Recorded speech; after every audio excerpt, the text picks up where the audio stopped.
"Get on your hands and knees, Montana boy." Tyler Brennan's voice cracked like a whip across the muddy ground behind Millbrook Central High's maintenance shed. Jake Miller stood frozen, his back pressed against the cold brick wall, watching in horror as Tyler's crew formed a semicircle around the massive puddle of thick, chocolate-brown mud that had been accumulating for weeks from the ongoing construction project. The autumn rain had turned what was once solid ground into a treacherous swamp of muck and debris, and now Tyler was pointing at it with a sadistic grin stretched across his face. "You heard him," Derek Walsh sneered, his wrestling team jacket gleaming with fresh raindrops.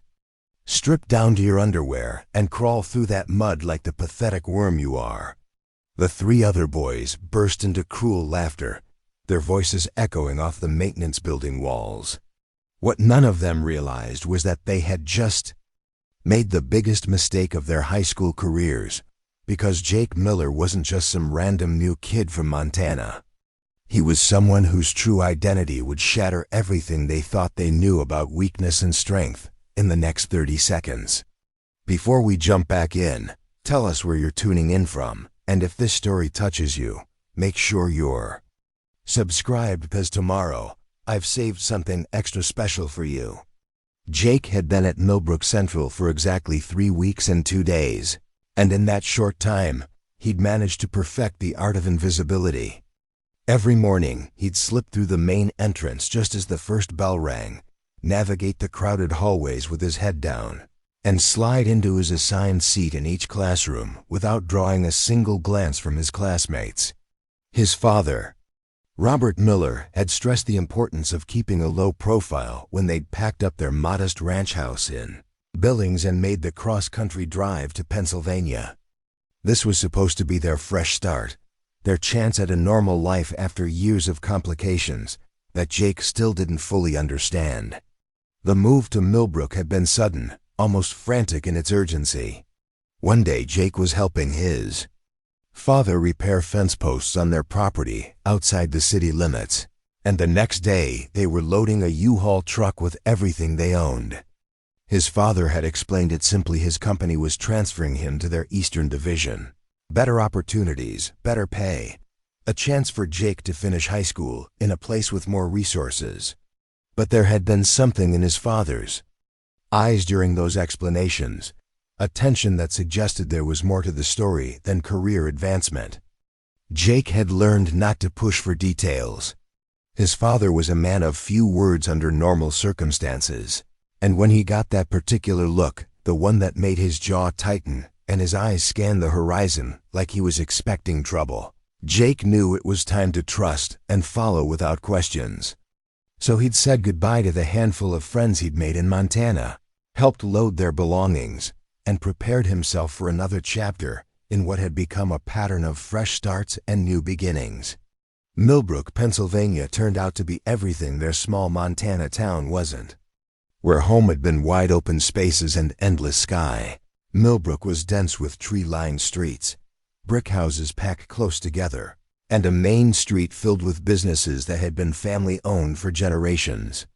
The high school alone had more students than Jake's entire hometown had residents, and the social dynamics were far more complex than anything he'd encountered before.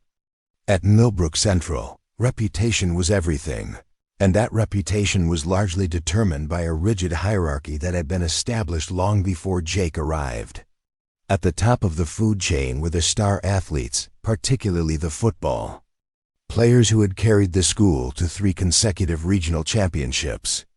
Tyler Brennan ruled this elite circle with the confidence of someone who had never faced real consequences for his actions. The son of the town's most successful construction contractor, Tyler possessed the deadly combination of athletic talent, family money, and the kind of charismatic personality that allowed him to get away with behavior that would have gotten anyone else suspended or expelled. Jake had first encountered Tyler during his second week at school, when he'd accidentally bumped into him while navigating the crowded hallway between third and fourth periods. It had been a minor collision, the kind that normally results in a quick apology and forgotten moment. But Tyler had stopped dead in his tracks, turned around slowly, and fixed Jake with a stare that could have frozen water in July.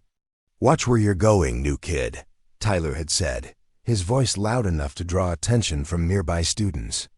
"In case nobody told you, this isn't some backwards ranch where you can just stumble around like a lost cow." The comment had earned appreciative laughter from Tyler's crew and curious stares from other students, marking Jake as someone who was now on the star linebacker's radar.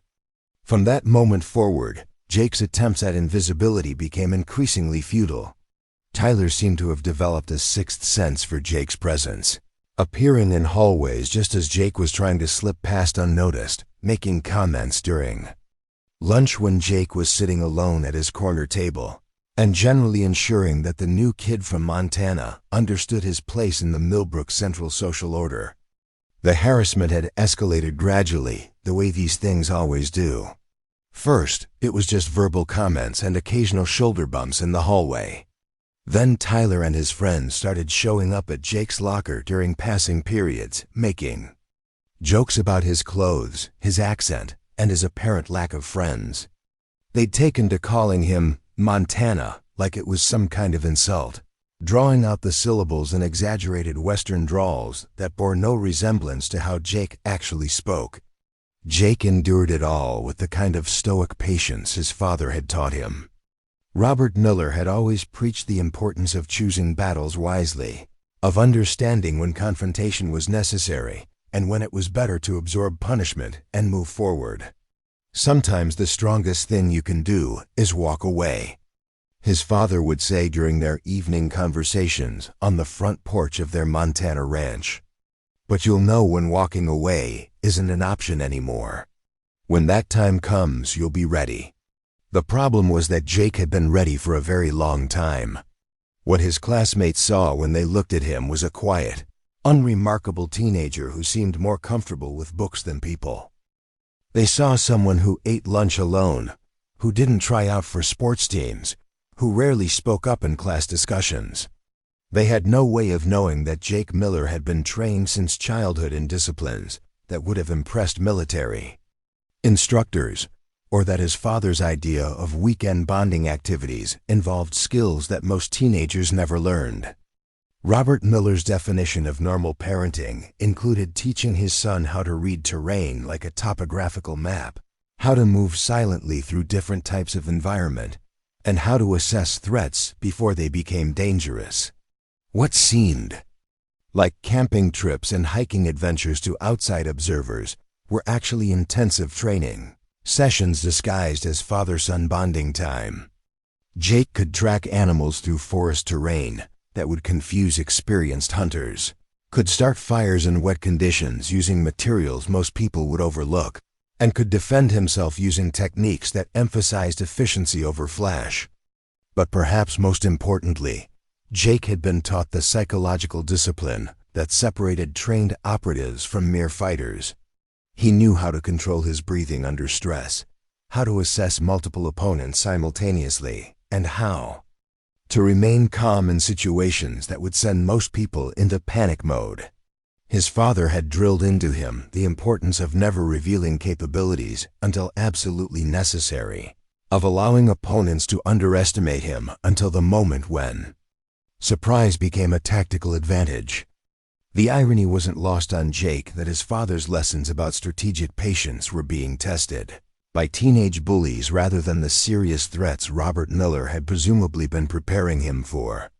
But as Tyler's harassment intensified, Jake found himself drawing on every technique his father had taught him about maintaining composure under pressure. The breaking point came on a gray October afternoon when the Pennsylvania sky hung low and heavy with the promise of more rain.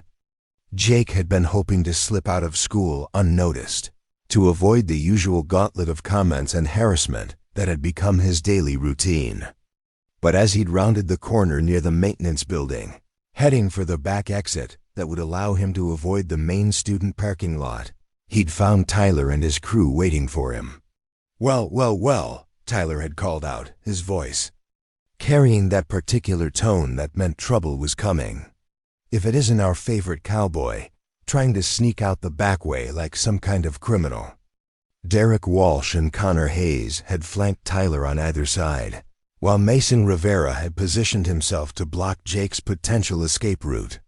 It was a formation they'd clearly used before, designed to trap their target while maintaining the appearance of a casual encounter.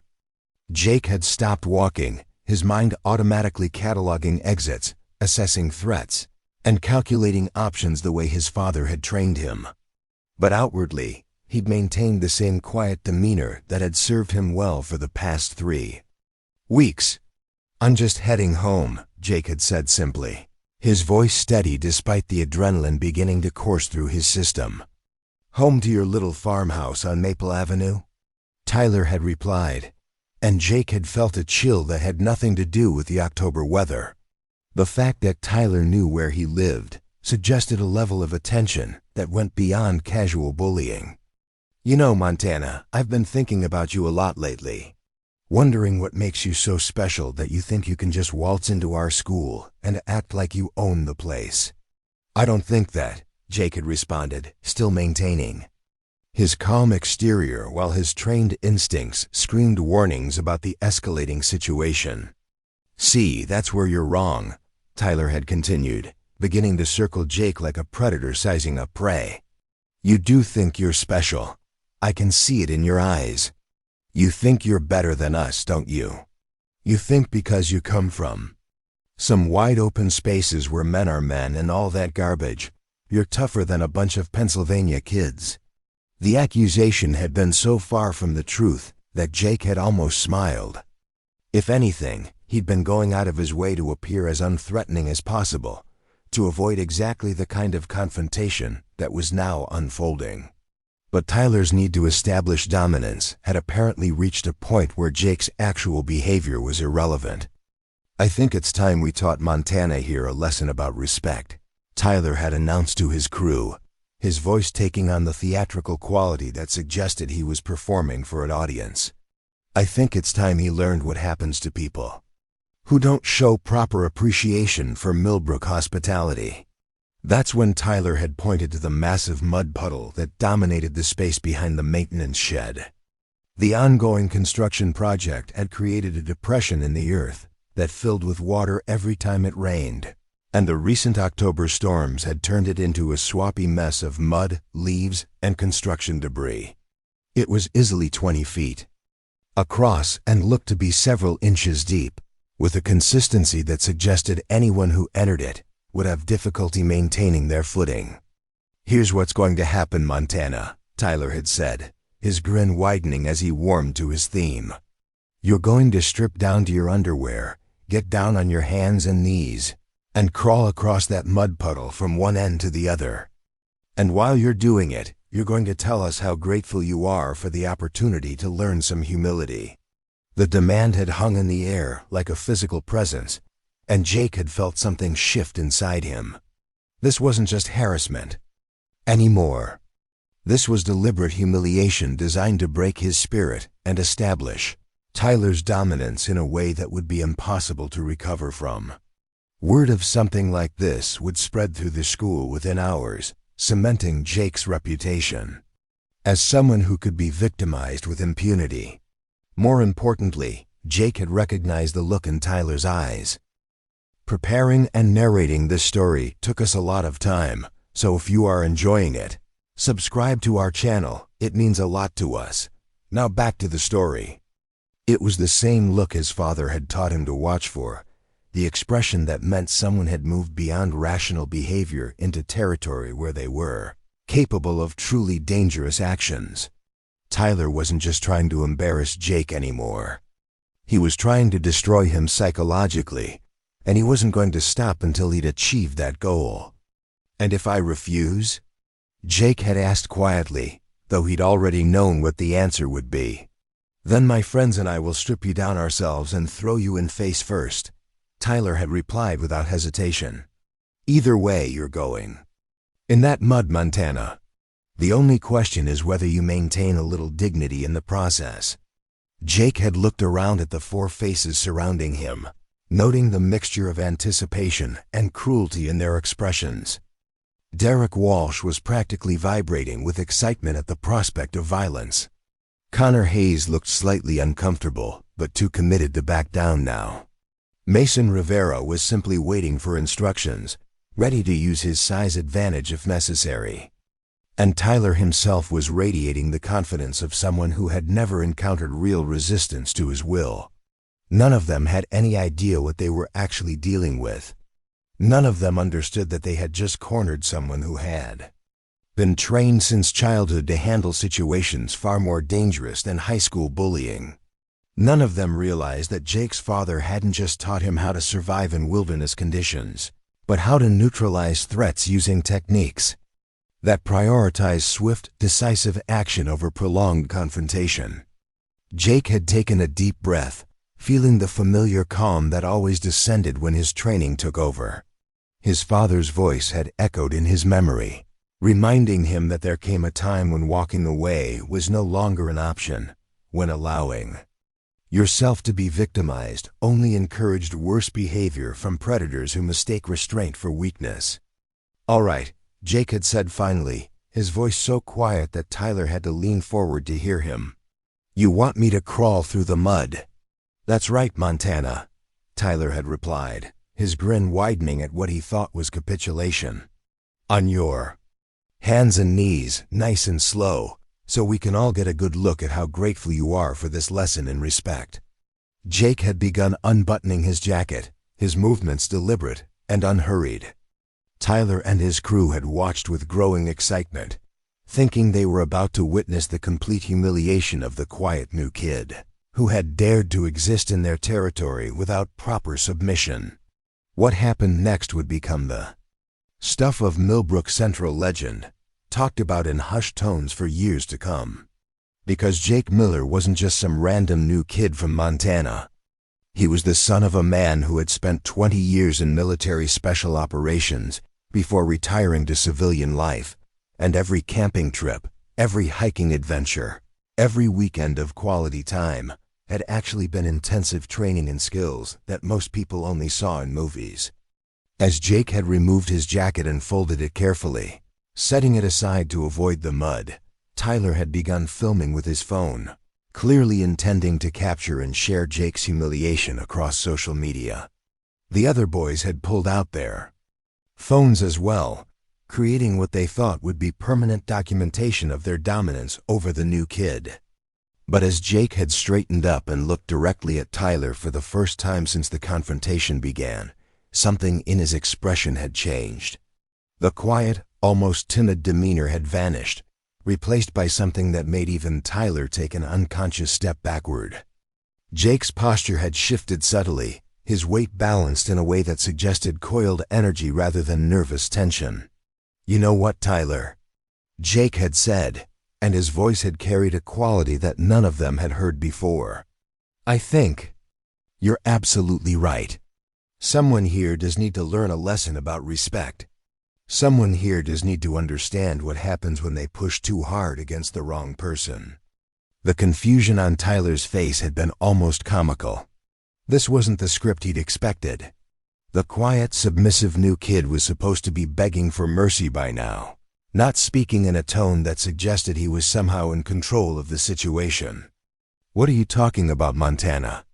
Tyler had demanded, but there had been uncertainty in his voice now, a recognition that something fundamental had shifted in the dynamic. Jake had smiled then, and it hadn't been a pleasant expression. It had been the smile of someone who had been holding back for far too long and was finally ready to show the world what he was truly capable of.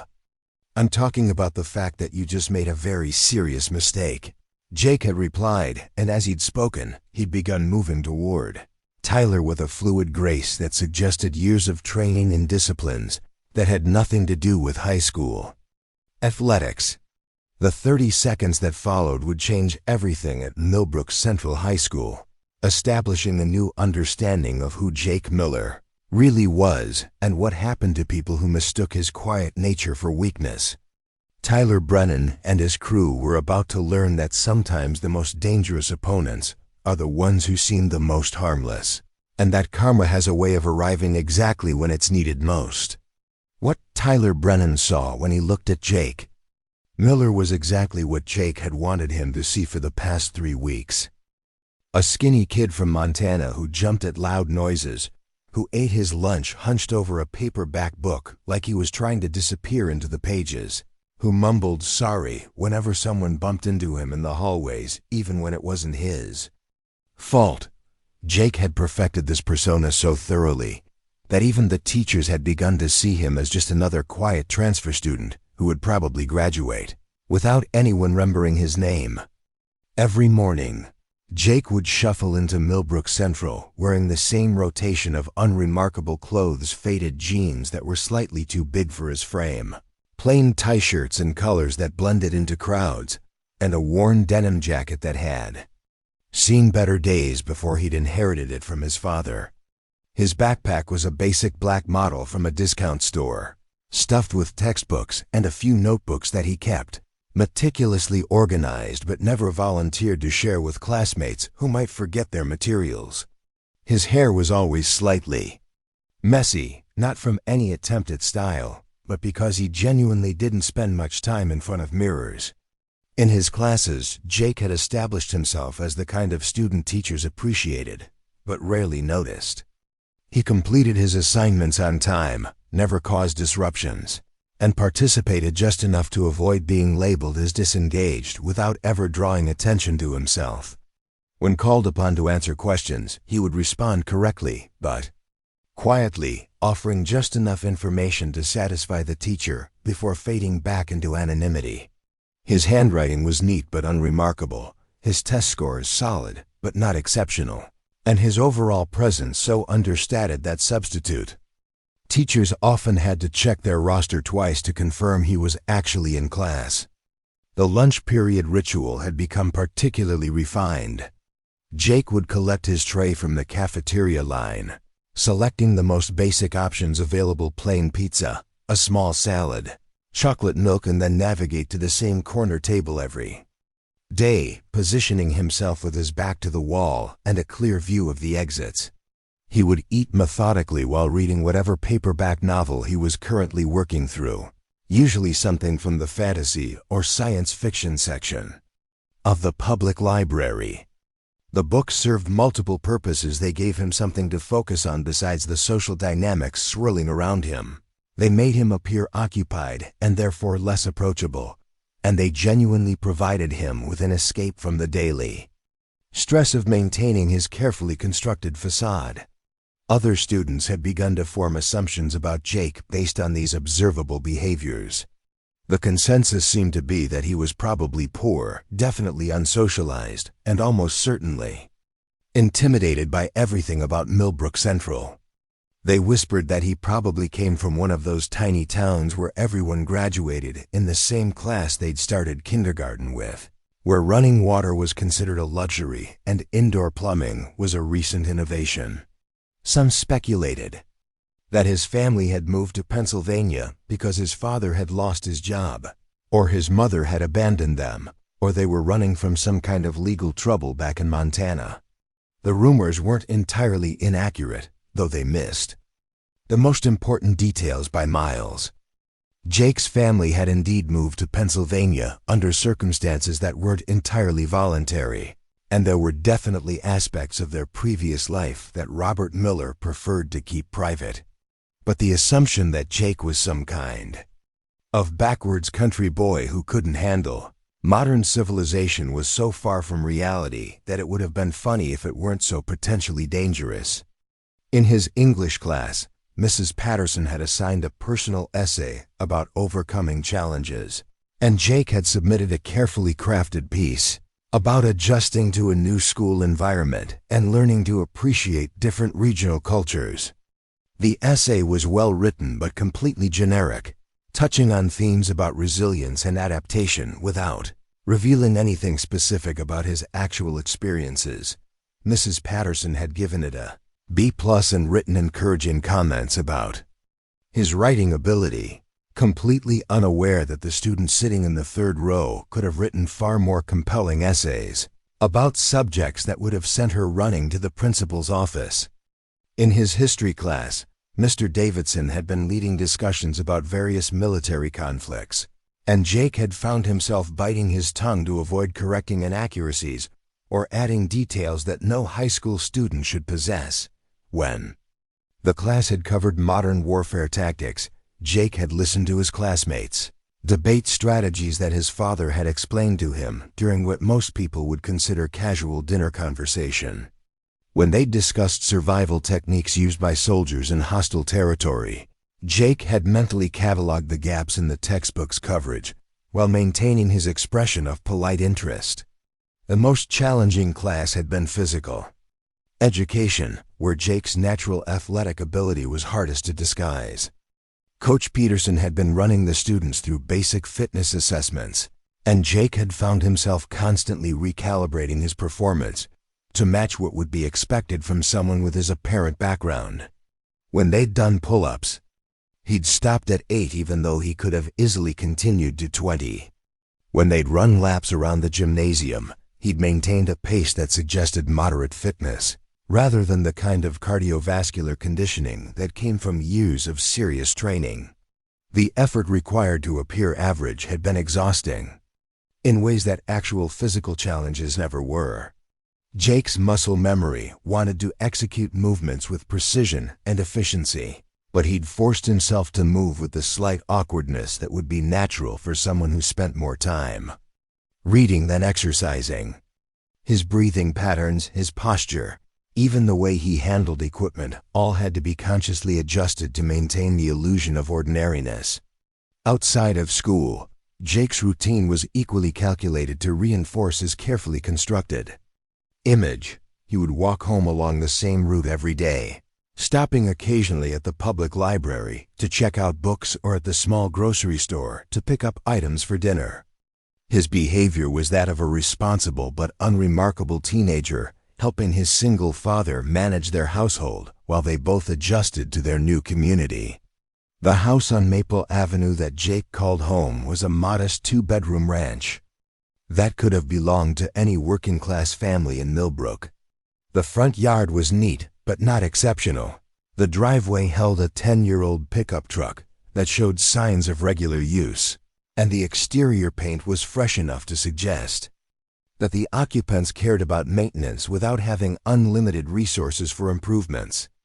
Neighbors who had introduced themselves during the first week had been told that Robert Miller worked in construction management, which was technically true, but left out the more interesting details about his professional background. Inside the house, the Miller family's true nature was more apparent to anyone who knew what to look for. The furniture was functional rather than decorative, arranged in ways that provided clear sight lines to windows and doors. The kitchen was stocked with emergency supplies that went well beyond normal household preparedness, and the basement contained equipment that would have puzzled most suburban fathers. But these details were invisible to casual visitors, and Jake was careful never to invite classmates over under circumstances where they might notice anything unusual. The relationship between Jake and his father had always been closer than most parent-child bonds, partly because they'd often lived in circumstances where they could rely only on each other. Robert Miller had raised his son with a combination of traditional parenting and specialized instruction that prepared Jake for situations most teenagers would never encounter. Their evening conversations covered everything from homework assignments to tactical assessments of their new community, delivered in the same matter-of-fact tone that most families reserve for discussions about weekend plans. Robert had been pleased with Jake's progress in establishing his cover identity at Millbrook Central. His son's reports about maintaining a low profile, avoiding conflicts, and successfully blending into the student population had confirmed that the transition was proceeding according to plan. The goal was for Jake to complete his senior year without attracting attention from anyone who might connect him to their previous life, after which they could reassess their long-term security situation. But Robert Miller hadn't anticipated the specific challenges posed by someone like Tyler Brennan. The psychological profile of a privileged teenager who used intimidation for entertainment was different from the more serious threats they'd encountered. In the past, and the social dynamics of high school hierarchies operated according to rules that didn't apply in other environments. Tyler's escalating harassment wasn't motivated by any real suspicion about Jake's background. It was simply the result of a predatory personality that had identified what appeared to be an easy target. The irony was that Tyler's instincts weren't entirely wrong. Jake was hiding something significant, and his carefully maintained facade of weakness was indeed concealing capabilities that would have shocked his classmates. But Tyler had fundamentally misunderstood what kind of secret he was trying to uncover. Instead of the vulnerability he expected to find, Tyler was actually prodding at something far more dangerous than he could have imagined. Meanwhile, Jake's attempts to avoid escalation were beginning to strain against his fundamental nature. Every time Tyler pushed him in the hallway, every mocking comment about his clothes or his accent, every public humiliation designed to establish dominance, Jake had to consciously suppress responses that had been drilled into him through years of training. His father's lessons about strategic patience were being tested by circumstances that felt increasingly intolerable. The breaking point had been building for weeks through a series of incidents that individually seemed manageable, but collectively created a pattern of escalating aggression. It had started with simple verbal harassment comments about Jake's appearance, his accent, and his apparent lack of social connections. Tyler would make jokes about country boys and farm animals whenever Jake was within earshot, always loud enough to attract attention from other students, but just subtle enough to avoid intervention from teachers. The harassment had evolved to include physical elements that stopped just short of actual assault. Tyler would bump into Jake in crowded hallways, claiming the collisions were accidental while making it clear that they were deliberate demonstrations of dominance. He would position himself to block Jake's path to lockers or classrooms, forcing Jake to ask permission to pass or find alternative routes. During lunch periods, Tyler and his crew would sometimes occupy tables near Jake's usual spot, conducting loud conversations about losers and outcasts who didn't understand how to behave in civilized society. The psychological pressure had been carefully calculated to erode Jake's confidence while providing Tyler with entertainment and social validation. Each incident was designed to be humiliating, but not quite severe enough to warrant official intervention. Tyler understood instinctively that the most effective bullying operated in gray areas where victims felt powerless to seek help without appearing weak or oversensitive. Jake's response had been exactly what Tyler expected from someone who fit his profile of an ideal victim. Jake had absorbed the harassment without retaliation, had changed his routes and schedules to avoid confrontation, and had maintained the quiet, submissive demeanor that encouraged further aggression.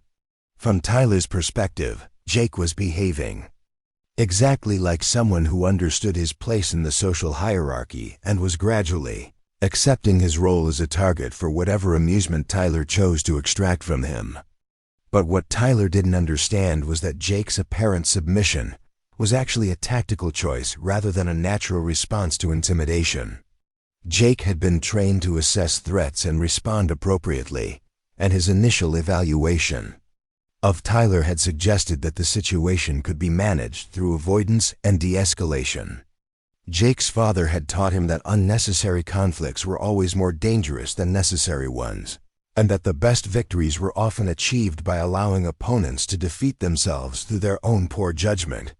The problem was that Tyler's behavior was following a predictable escalation pattern that Jake recognized from his father's descriptions of how predators operated.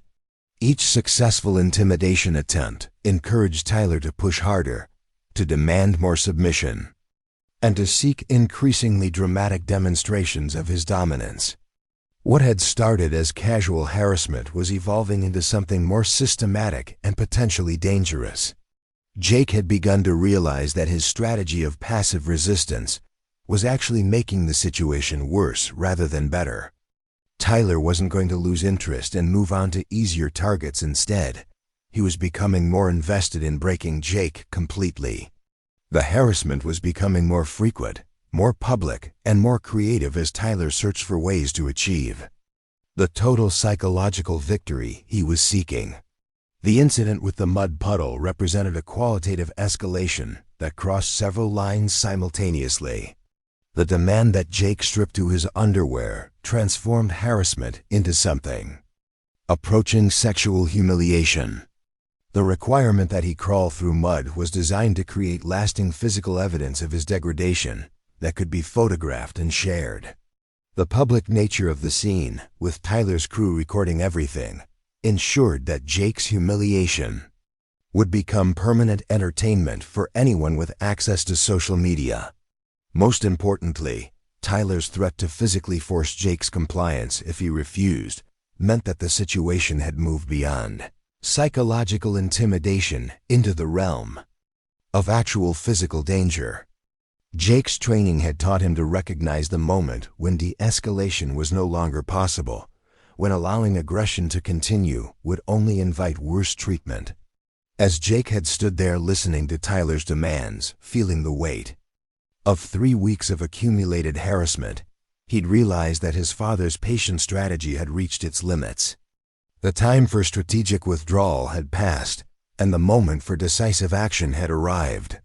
Tyler Brennan and his crew were about to discover that their carefully chosen victim was actually something entirely different from what they'd imagined. The mud puddle behind the maintenance shed would indeed become the site of a memorable lesson about respect and consequences. But the education would be delivered by the quiet new kid from Montana, and the students receiving instruction would be Tyler and his friends. In the next 30 seconds, everything Tyler thought he knew about power, intimidation, and the social order at Millbrook Central High School was about to be permanently revised. Jake's father had always taught him that the most dangerous mistake an opponent could make was assuming that restraint indicated weakness.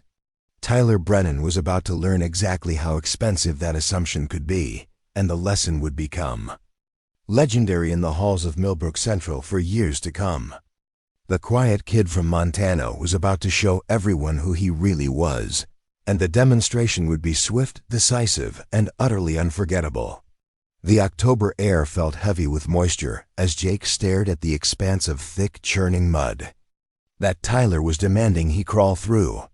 The construction debris floating in the murky water told its own story of careless contractors and administrative oversight. But more importantly, it represented a line that once crossed would fundamentally alter the trajectory of his life at Millbrook Central. Jake's mind processed the situation with the methodical precision his father had drilled into him during countless training sessions, analyzing variables and calculating outcomes while maintaining the external appearance of a frightened teenager. Backed into an impossible corner, the mud puddle itself was a treacherous obstacle that would have challenged even someone prepared for the experience.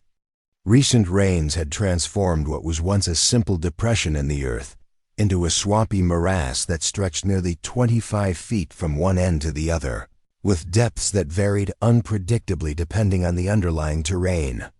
Pieces of construction equipment, broken concrete, and twisted metal rebar protruded from the surface at irregular intervals, creating hazards that could easily cause serious injury to anyone attempting to navigate the space without proper preparation and protective gear. Tyler's demand that Jake strip to his underwear before attempting the crossing added layers of humiliation that went far beyond simple physical discomfort.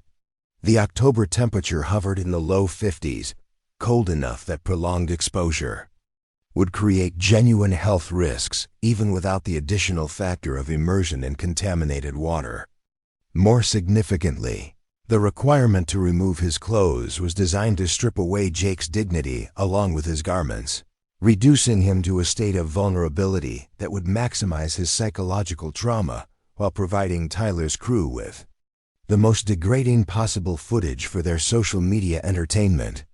The presence of multiple smartphones pointed in his direction confirmed that this wasn't simply a spontaneous act of cruelty, but rather a carefully orchestrated performance designed to create permanent documentation of Jake's submission. Tyler and his friends had clearly planned this. Confrontation with the specific intention of recording Jake's humiliation for later distribution, understanding that the lasting psychological damage would come not just from the immediate experience, but from the knowledge that his degradation would be preserved and shared indefinitely. Jake recognized the tactical sophistication of Tyler's approach, even as he despised its cruelty. The location had been chosen to provide privacy from adult supervision while still being accessible enough for Tyler's crew to document everything comfortably. The timing coincided with the end of the school day, when most teachers and administrators would be occupied with other responsibilities and unlikely to venture into the maintenance area. The specific nature of the challenge had been calculated to maximize humiliation while remaining technically nonviolent, giving Tyler plausible deniability if questioned by authorities later. But Tyler had made one critical miscalculation in his elaborate scheme for domination. He had assumed that Jake's quiet demeanor and apparent vulnerability indicated a fundamental weakness of character that could be exploited indefinitely.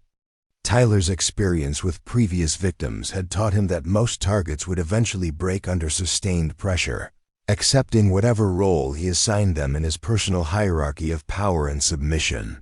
His success in previous campaigns of intimidation had convinced him that Jake would follow the same predictable pattern of resistance, capitulation, and ultimate submission.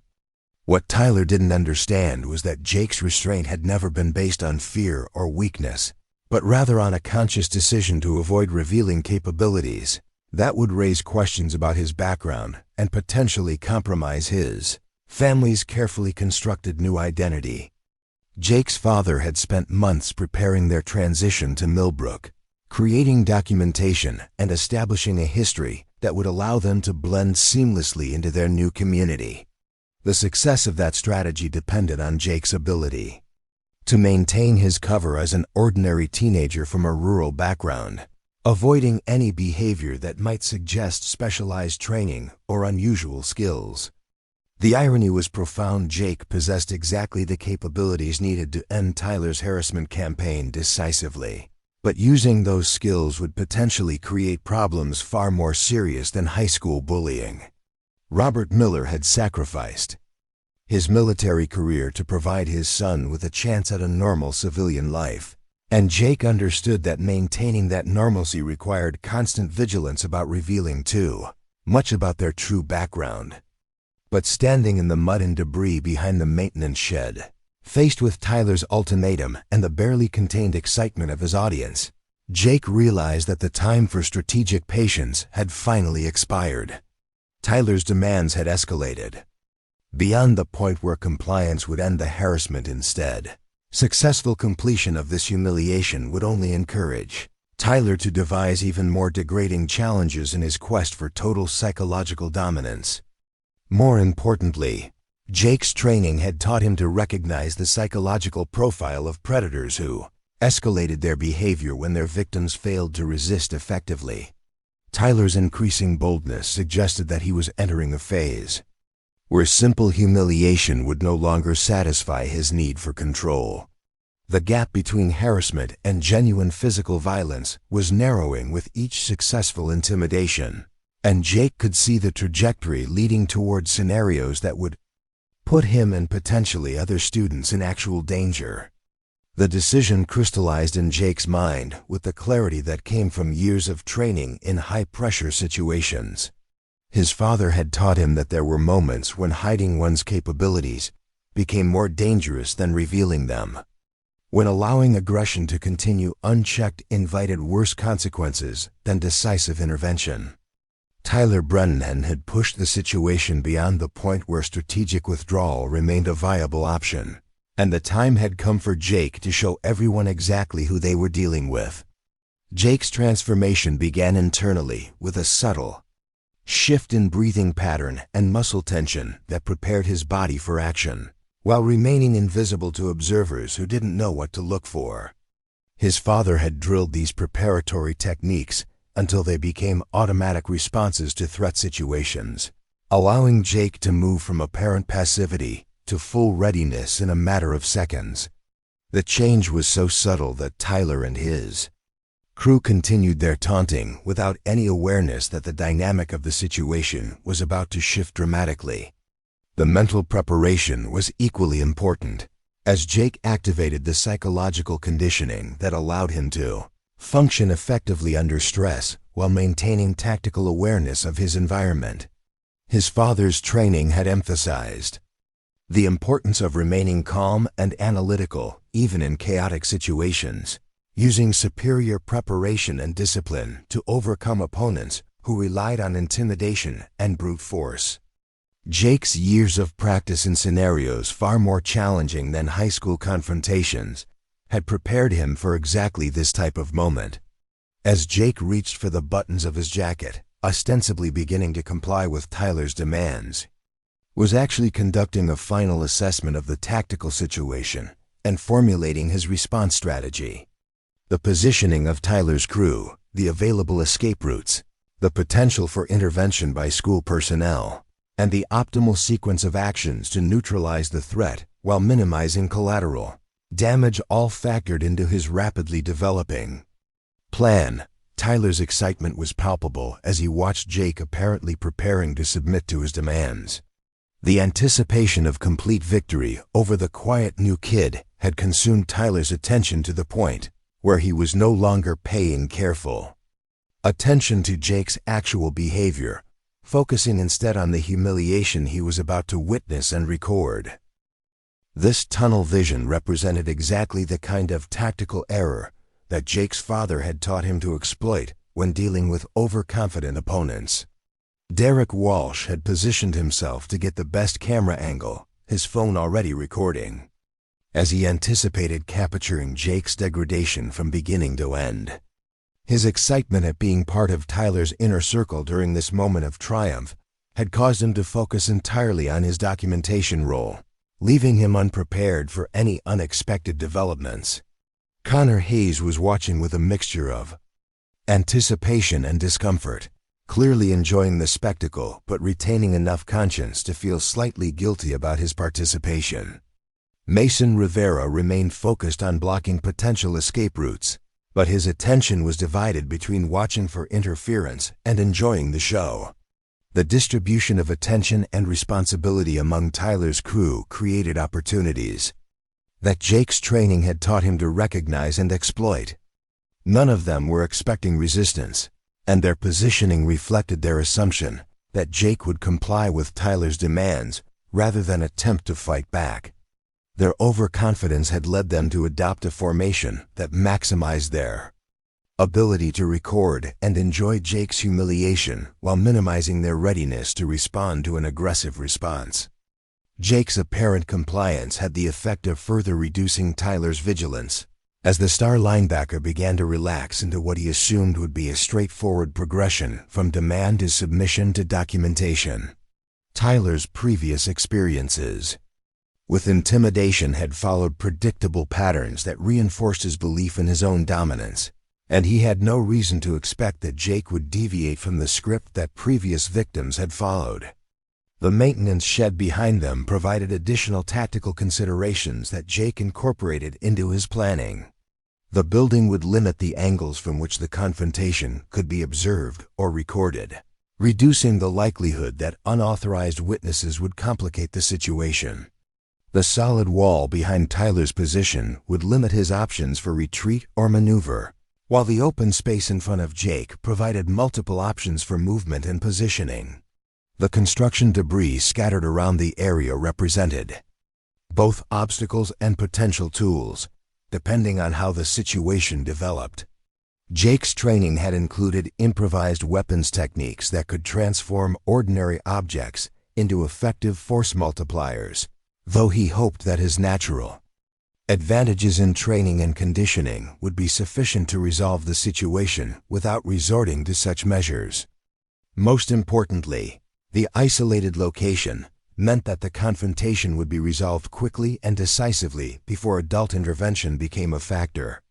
Jake understood that once he committed to action, he would need to neutralize the threat completely and immediately, leaving no opportunity for Tyler or his crew to escalate the situation or call for reinforcements.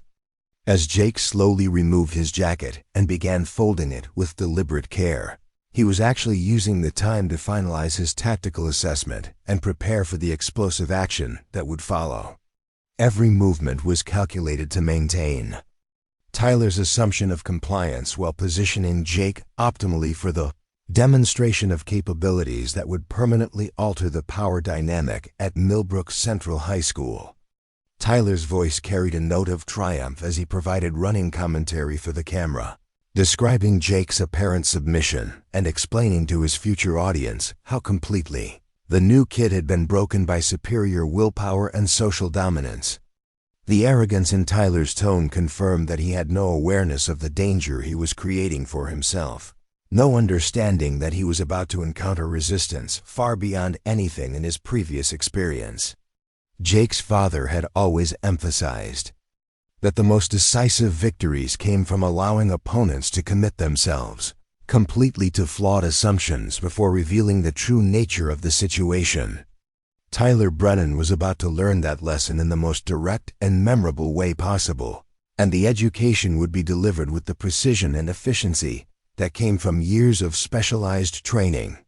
The moment of revelation was approaching rapidly, and Jake could feel the familiar calm that always preceded action settling over him like a comfortable garment. His breathing remained steady, his heart rate controlled, and his mind clear as he prepared to show Tyler and his crew exactly what happened when they chose the wrong target for their entertainment.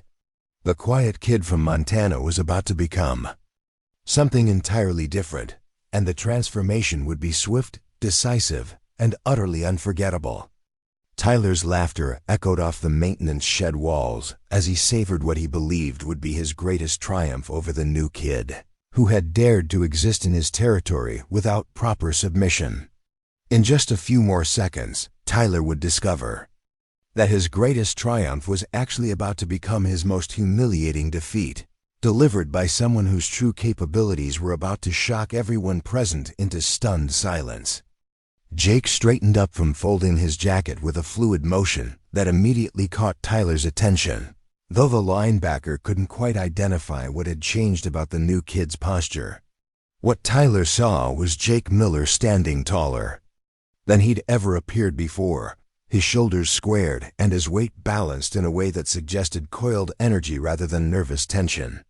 The transformation was subtle but unmistakable. Jake's entire presence had shifted from that of a frightened victim to something far more dangerous and controlled.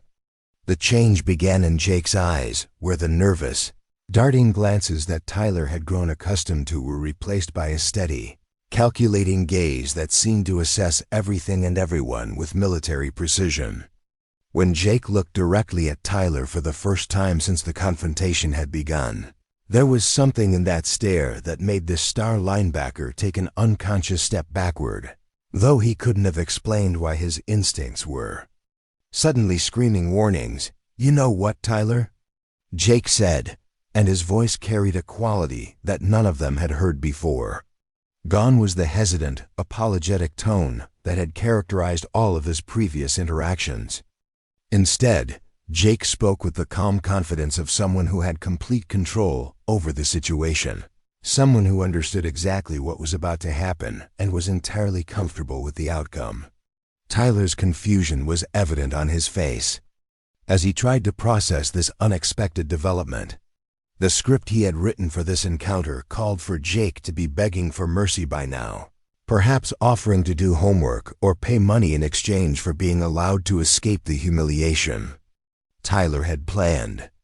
The quiet confidence in Jake's voice was so far outside Tyler's expectations that he found himself momentarily speechless.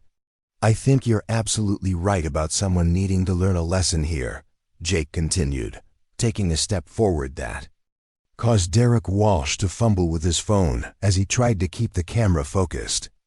"Someone definitely needs to understand what happens when they push too hard against the wrong person. Someone needs to learn about respect and consequences and what it really means to pick a fight you can't win." Derek's recording captured The moment when Tyler's expression shifted from confident anticipation to genuine confusion, though none of them yet understood the significance of what they were witnessing. Connor Hayes lowered his own phone slightly, sensing that something fundamental had changed in the dynamic, but not yet comprehending the full implications. Mason Rivera remained in his blocking position, but his attention was now entirely focused on Jake rather than watching for potential interference from school personnel. Jake's movement toward Tyler was so fluid and controlled that it barely registered as aggressive, yet something about the way he carried himself suggested years of training and disciplines that had nothing to do with high school athletics. His footwork was precise, his balance perfect, and his awareness of his surroundings complete. Tyler found himself backing away without consciously deciding to retreat, responding to instincts that recognized danger even when his rational mind couldn't identify the source. "What are you talking about, Montana?" Tyler demanded, but his voice lacked the certainty and dominance that had characterized his earlier threats. There was an edge of uncertainty now, a recognition that the situation had somehow slipped beyond his control, even though he couldn't pinpoint exactly when or how that had happened. Jake smiled then, and the expression was unlike anything Tyler had seen from the quiet new kid during their previous encounters. It wasn't the nervous, placating smile of someone trying to avoid confrontation, nor was it the desperate grin of someone hoping to talk their way out of trouble. Instead, Jake's smile carried the calm satisfaction of someone who was finally ready to stop pretending, someone who was about to reveal capabilities that had been carefully hidden but never absent. "I'm talking about the fact that you've made some very poor assumptions about who you're dealing with," Jake replied, continuing his measured advance toward Tyler. "You see, Tyler, I haven't been hiding from you because I'm afraid of you.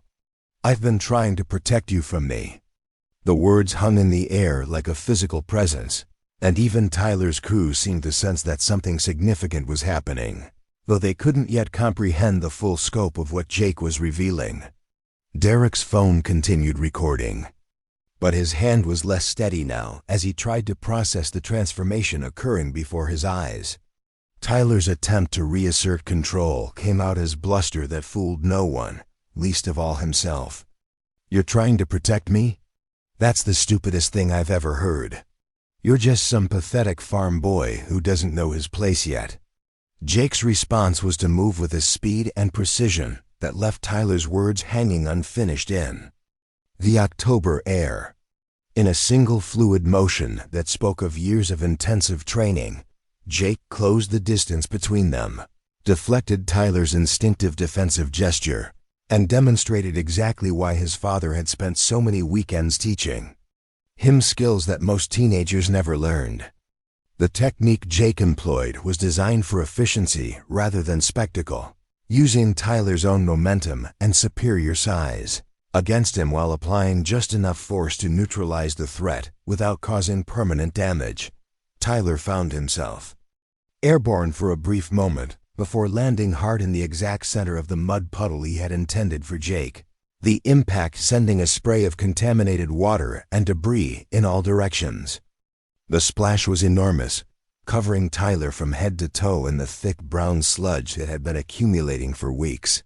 His expensive football jacket was instantly ruined.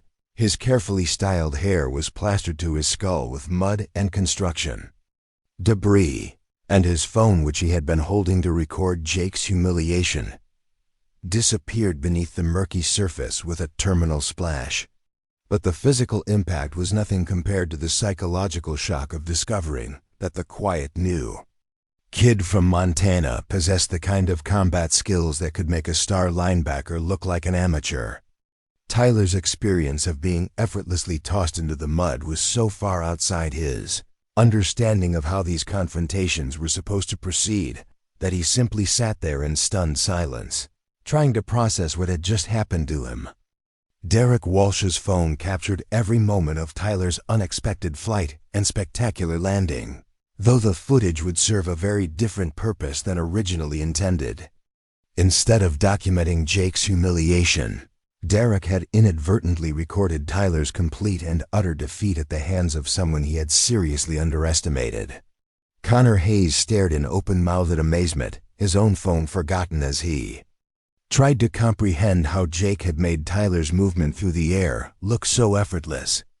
The technique had been so smooth and controlled that Connor couldn't even identify exactly what Jake had done, only that Tyler had been standing on solid ground one moment and sitting in mud the next. Mason Rivera, who had been positioned to prevent Jake's escape, found himself reconsidering his role in the confrontation as he watched Tyler struggle to extract himself from the mud puddle. Mason was large and strong, but he wasn't stupid, and he could recognize superior skill when he saw it demonstrated so decisively. Jake stood at the edge of the mud puddle, completely dry and barely breathing hard, watching Tyler's attempts to regain his footing with the same calm attention he might have given to any other routine training exercise. His clothes were still neat, his hair was still in place, and his expression remained perfectly controlled, as if depositing a much larger opponent in a mud puddle was just another ordinary Tuesday afternoon activity. "The thing is, Tyler," Jake said conversationally, as if they were discussing homework assignments rather than the complete reversal of a carefully planned humiliation.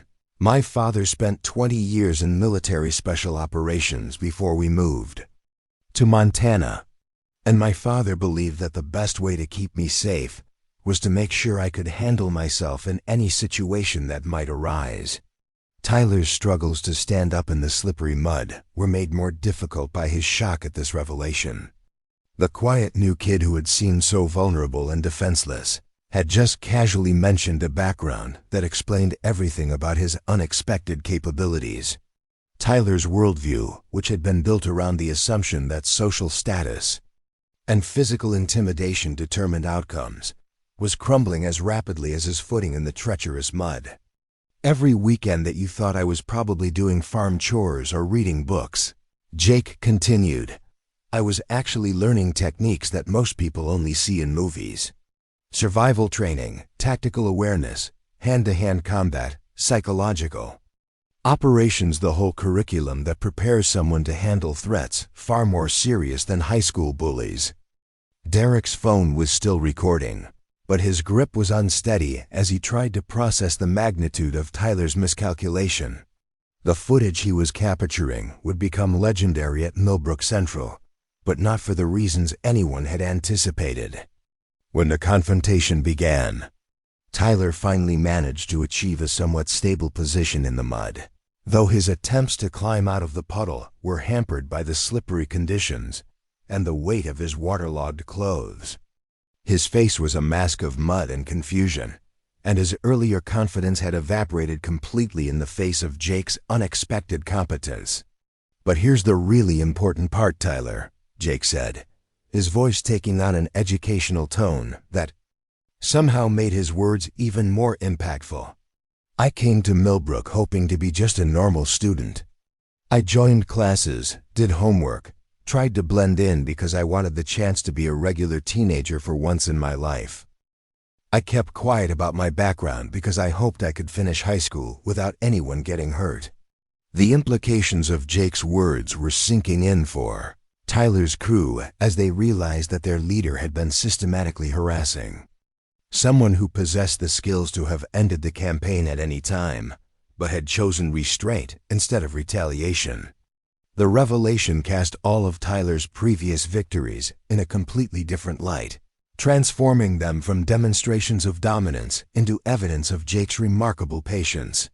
"Every time you pushed me in the hallway," Jake continued, "every time you made jokes about my clothes or my accent, every time you tried to humiliate me in front of other students, I had to make a conscious choice not to respond the way my training taught me to handle threats. I kept hoping you'd eventually get bored and move on to someone else." Tyler's attempts to respond were hampered by the mud in his mouth and his complete inability to process the situation he had created for himself. The star linebacker who had seemed so powerful and untouchable was now sitting in a puddle of construction runoff, covered in debris, while the victim of his harassment campaign stood over him, explaining exactly how thoroughly Tyler had misunderstood the nature of their conflict. But demanding that I crawl through mud in my underwear while you recorded it for social media? Jake shook his head sadly. That crossed a line that I couldn't ignore anymore. That wasn't harassment, Tyler. That was an attempt to destroy someone psychologically, and people who do that kind of thing don't stop until someone makes them stop. Connor Hayes had lowered his phone completely now, staring at Jake with a mixture of fear and fascination as he realized that he had been witnessing the restraint of someone who could have seriously hurt all of them at any time during the past 3 weeks. The knowledge was both terrifying and oddly reassuring, since Jake's demonstration of his capabilities had been precisely controlled and designed to humiliate rather than injure. Mason Rivera was backing away slowly, intelligent enough to recognize that the confrontation was over, and that further aggression would be both pointless and potentially dangerous. His role as muscle for Tyler's crew had always depended on facing opponents who were either weaker or untrained, and Jake clearly fit neither category. Derek Walsh continued recording, but his excitement had been replaced by a kind of awed fascination as he documented Tyler's complete defeat and Jake's casual explanation of how thoroughly Tyler had miscalculated. The footage would indeed become viral at Millbrook Central, but it would serve as a cautionary tale about the dangers of underestimating quiet people rather than a celebration of Tyler's dominance. Tyler's voice, when he finally managed to speak, was barely recognizable. The confident, mocking tone that had characterized all of his previous interactions with Jake was gone, replaced by something much smaller and more uncertain. How did you? I mean, you're just some quiet new kid from Montana. Jake finished for him. Yeah, that's exactly what I wanted you to think. That's what I wanted everyone to think, because the alternative was having conversations like this one, where I have to explain to someone that they've been picking on the wrong person. Jake extended his hand toward Tyler, offering to help him out of the mud puddle. The gesture was both practical and symbolic, representing the choice between continued conflict and the possibility of moving forward with a better understanding of boundaries and consequences. Tyler stared at the offered hand for a long moment, clearly struggling with the implications of accepting help from someone he had been trying to destroy just minutes earlier. But the reality of his situation was undeniable, and after a moment's hesitation, he reached up and allowed Jake to pull him to his feet. The assistance was provided with the same controlled strength that had deposited Tyler in the mud in the first place, reminding everyone present that Jake's decision to help was a choice rather than a necessity. Tyler stood dripping and miserable, but physically unharmed beyond his damaged pride and ruined clothes. Here's what's going to happen now, Jake said, his voice taking on a tone that suggested the negotiation phase of the encounter was beginning. You're going to delete any footage you recorded of this conversation. You're going to stop harassing me and anyone else who doesn't fit your definition of acceptable. And you're going to think very carefully about whether you want to test my patience again. Tyler nodded mutely, too shocked and humiliated to offer any resistance to Jake's terms. The reversal of their positions was so complete that Tyler couldn't even conceptualize an argument against Jake's demands, let alone formulate a plan for future retaliation. And Tyler? Jake added, his voice softening slightly, I'm not telling you this to threaten you. I'm telling you this to give you a chance to make better choices. You're not a bad person. You're just someone who's been using your advantages to hurt people who couldn't fight back. Now you know that some of those people you thought were helpless actually aren't. The question is whether you're smart enough to learn from that knowledge. Derek Walsh had stopped recording and was staring at his phone screen, as if the device might somehow explain how the afternoon had gone so completely wrong. His footage of Tyler's humiliation would indeed spread through Millbrook Central's social networks, but the story it told would be very different from the one he had intended to capture. Connor Hayes was looking back and forth between Tyler and Jake, clearly trying to process the complete reversal of the power dynamic he had thought he understood. His discomfort with Tyler's harassment campaign had been growing for weeks, and Jake's demonstration of hidden capabilities provided a convenient excuse to distance himself from behavior he had never been entirely comfortable supporting.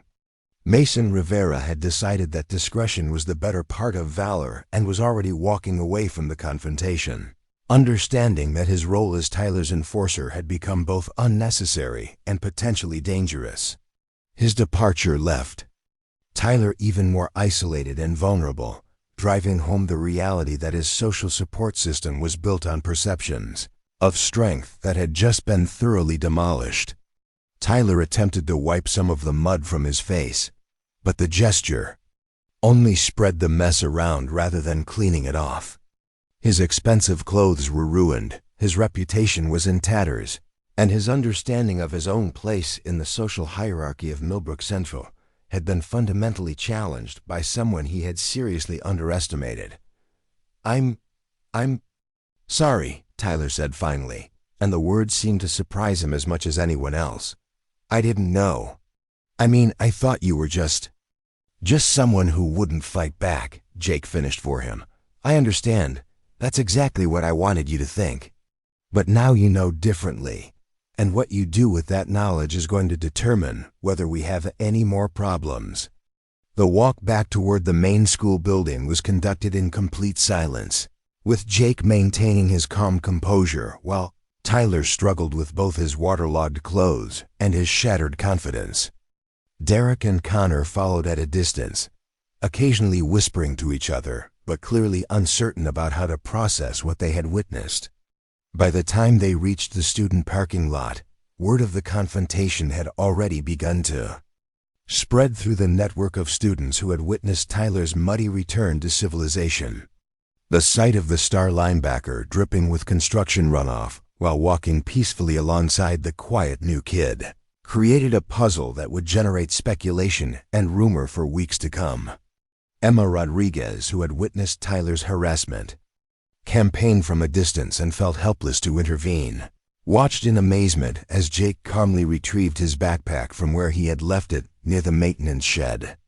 The confidence in his movements and the respect he was now commanding from Tyler's former crew suggested that the balance of power at Millbrook Central had shifted dramatically in the span of a single afternoon. The transformation in how other students perceived Jake was immediate and profound. Where once he had been invisible or actively avoided, students now watched him with curiosity and respect. The knowledge that the quiet new kid possessed skills that could humble Tyler Brennan spread through the school's social networks faster than any official announcement could have managed. Tyler's public apology came the following day during lunch period, delivered in front of the same cafeteria crowd that had witnessed weeks of his harassment campaign against Jake. The apology was brief but genuine, acknowledging that he had misjudged Jake's character and expressing regret for his behavior. The humility in Tyler's voice was so unlike his usual arrogant tone that many students recorded the moment, creating permanent documentation of his change in attitude. But the most significant transformation occurred in the weeks that followed, as Jake's demonstration of hidden capabilities inspired other students to reconsider their own assumptions about strength, weakness, and the social hierarchies that governed their daily lives. Students who had been targets of harassment found new confidence to resist bullying, while potential aggressors reconsidered their behavior in light of the knowledge that appearances could be profoundly deceiving.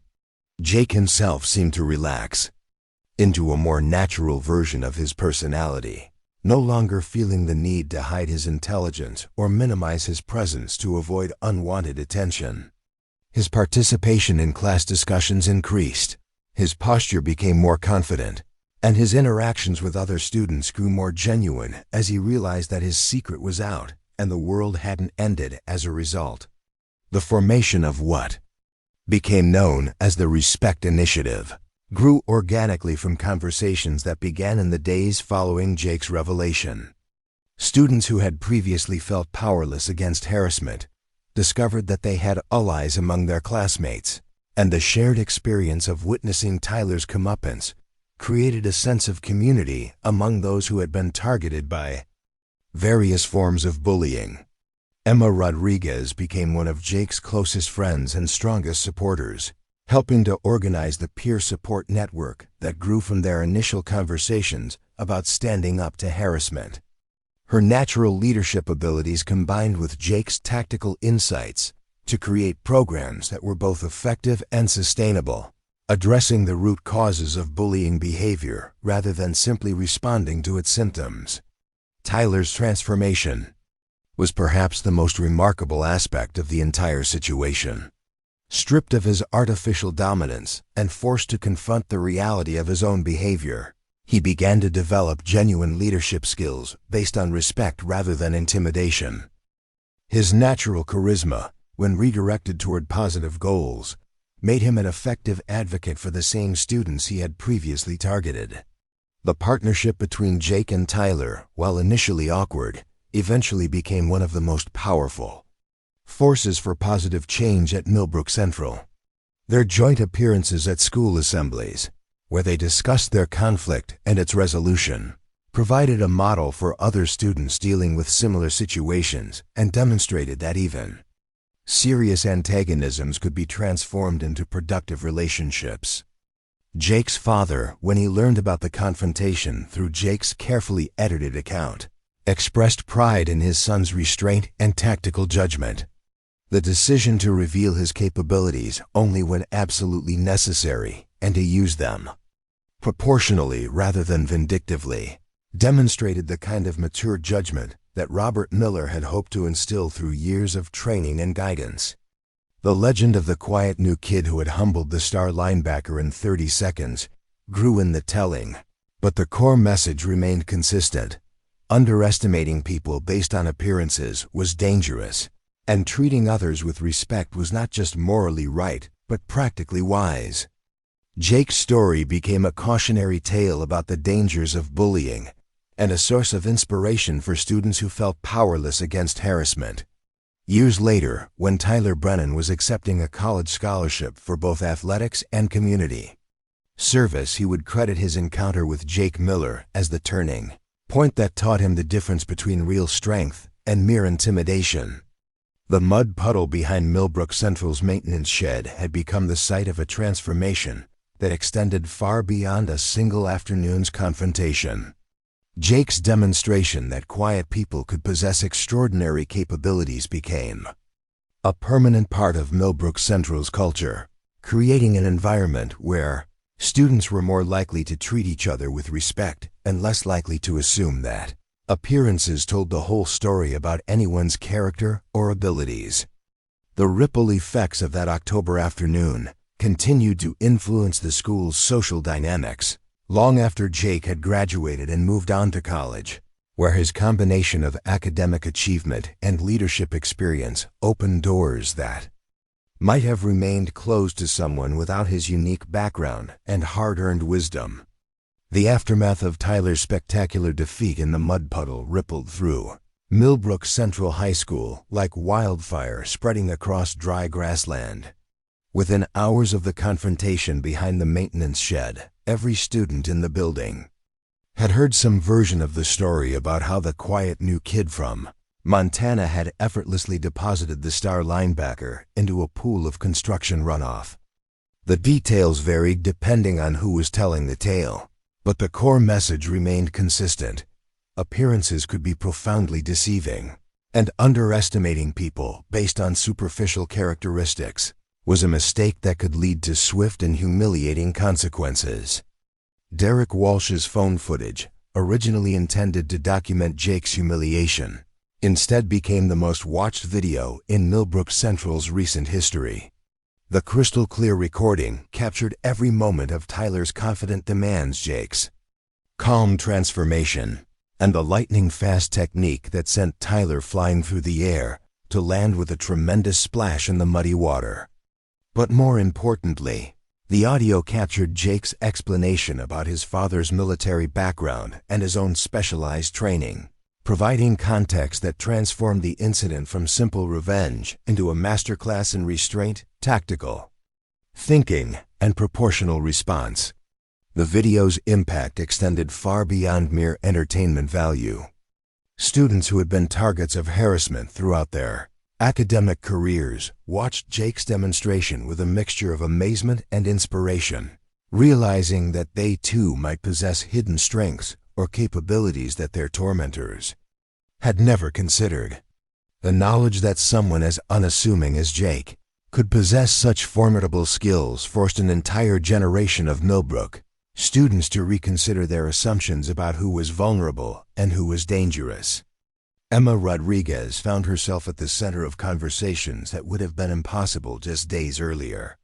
Students who had never spoken to her before approached with stories about their own experiences with bullying, asking for advice about how to respond to harassment or wondering if there might be ways to support each other that didn't require Jake's unique skill set.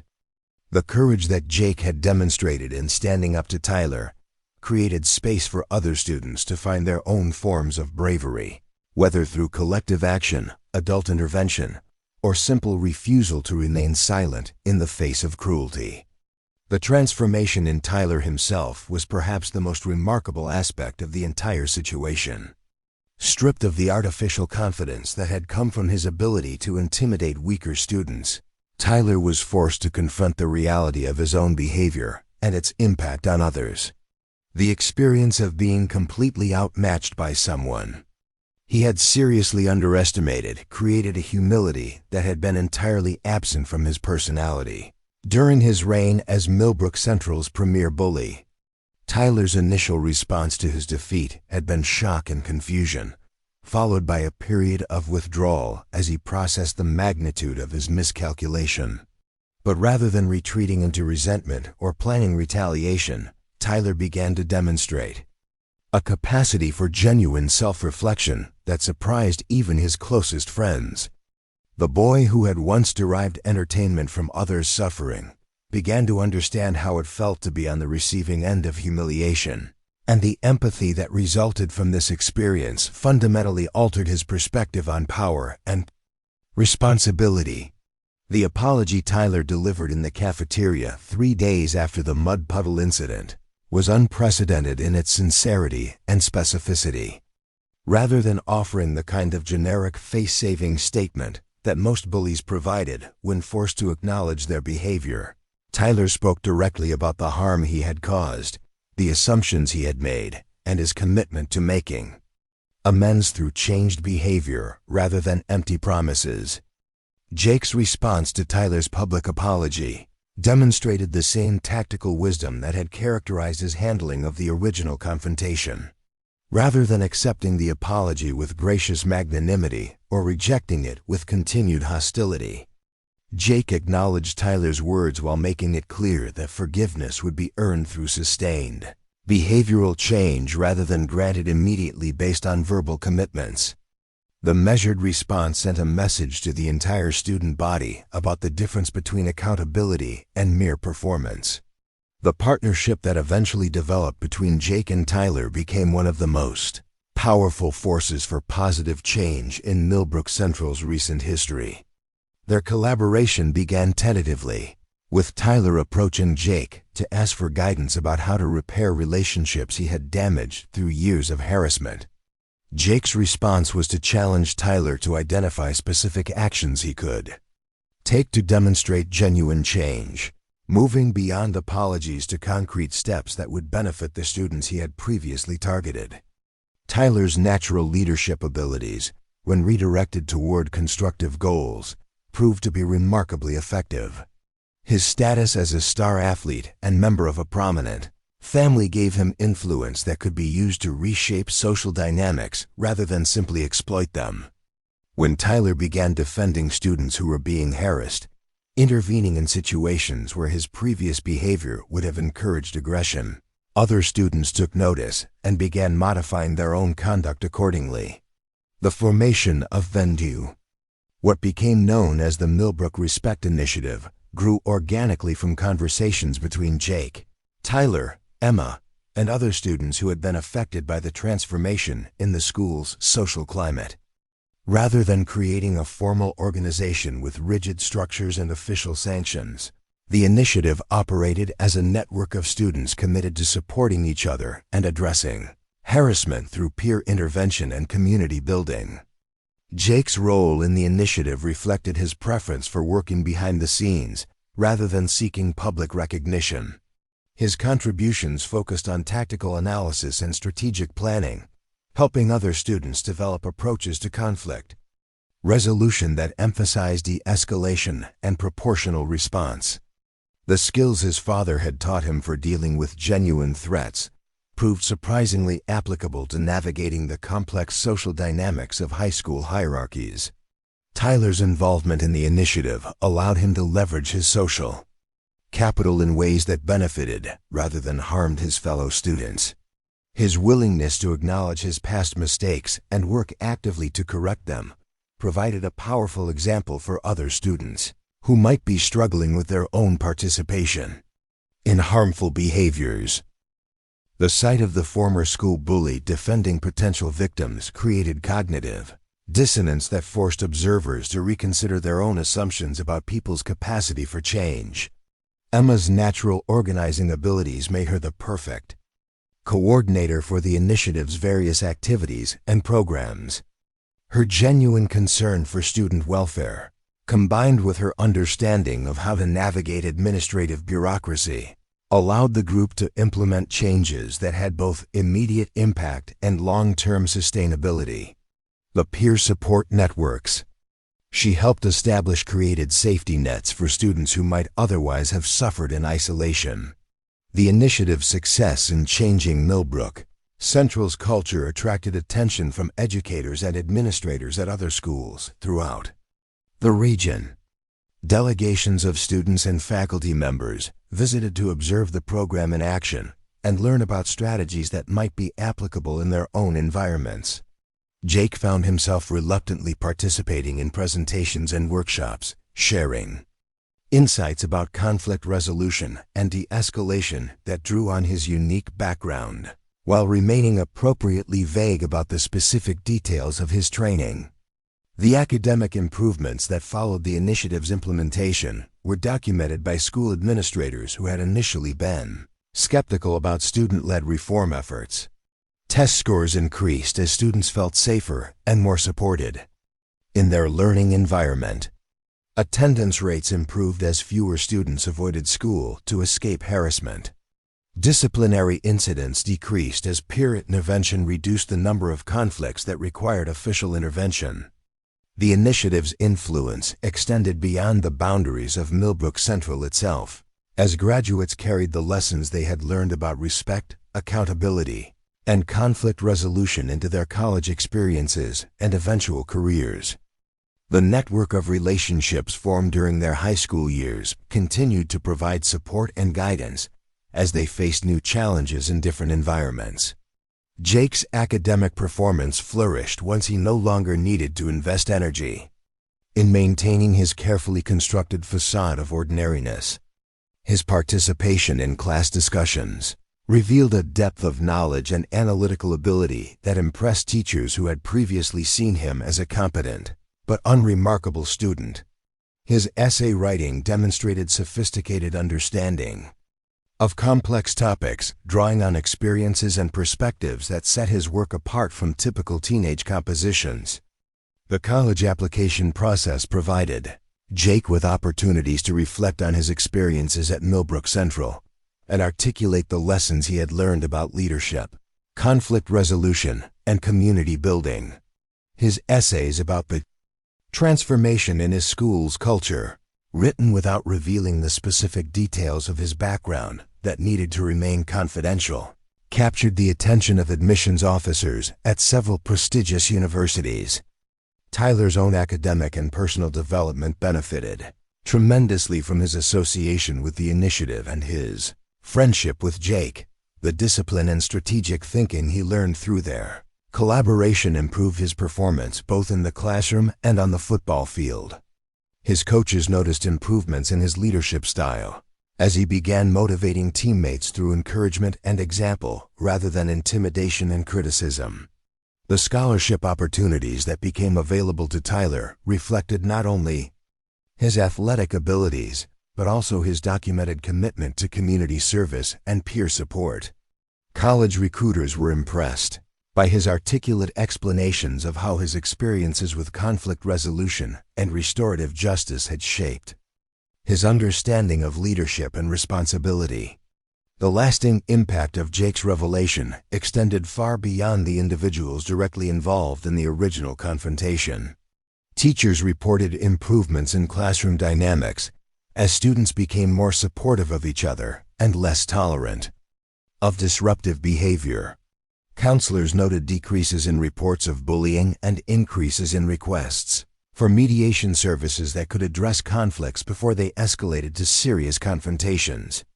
Parents throughout the Millbrook community began hearing different stories from their children about school experiences, as students felt more empowered to discuss problems and more confident that adult intervention could be helpful rather than merely punitive.